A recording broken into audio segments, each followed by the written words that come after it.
দুর্নীতি মামলায় দণ্ডিত হয়ে ২০১৮ সালে কারাগারে যেতে হয়েছিল সাবেক প্রধানমন্ত্রী খালেদা জিয়াকে। করোনা ভাইরাস মহামারীর শুরুতে তার পরিবারের আবেদনে সরকার নির্বাহী আদেশে ২ শর্তে তাকে সাময়িক মুক্তি দেয়। শর্ত হলো তাকে নিজের বাসায় থেকে চিকিৎসা নিতে হবে এবং তিনি দেশের বাইরে যেতে পারবেন না।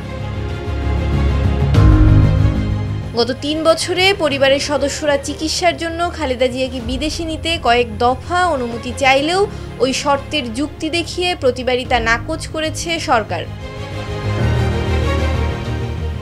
গত ৮ জুলাই ফের হাসপাতালে ভর্তি হন বিএনপি চেয়ারপারসন খালেদা জিয়া। হঠাৎ অসুস্থ বোধ করায় সেদিন ভোররাতে এভারকেয়ার হাসপাতালে ভর্তি করা হয় তাকে। ৭৯ বছর বয়সী খালেদা জিয়া ডায়াবেটিস, আর্থারাইটিস ছাড়াও হৃদরোগ, ফুসফুস, লিভার, কিডনি বিভিন্ন জটিল রোগে ভুগছেন।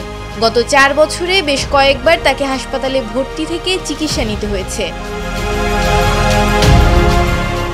গত ৫ আগস্ট ছাত্র জনতার গণ অভ্যুত্থানে শেখ হাসিনার পতনের একদিন পর রাষ্ট্রপতি সাজা মওকুফ করার পর মুক্তি পান খালেদা জিয়া। তবে অসুস্থতার কারণে তিনি হাসপাতালেই ছিলেন। মাঝে দীর্ঘদিন পর ভিডিও বার্তায় দলের সমাবেশে বক্তব্য রাখেন সাবেক এই প্রধানমন্ত্রী। হাসপাতালে চিকিৎসাধীন বিএনপি চেয়ারপারসন বেগম খালেদা জিয়াকে আজ বুধবার সন্ধ্যায় বাসায় নিয়ে আসার কথা রয়েছে। বিএনপির মিডিয়া সেলের সদস্য সাইরুল কবির খান এ তথ্য জানিয়েছেন।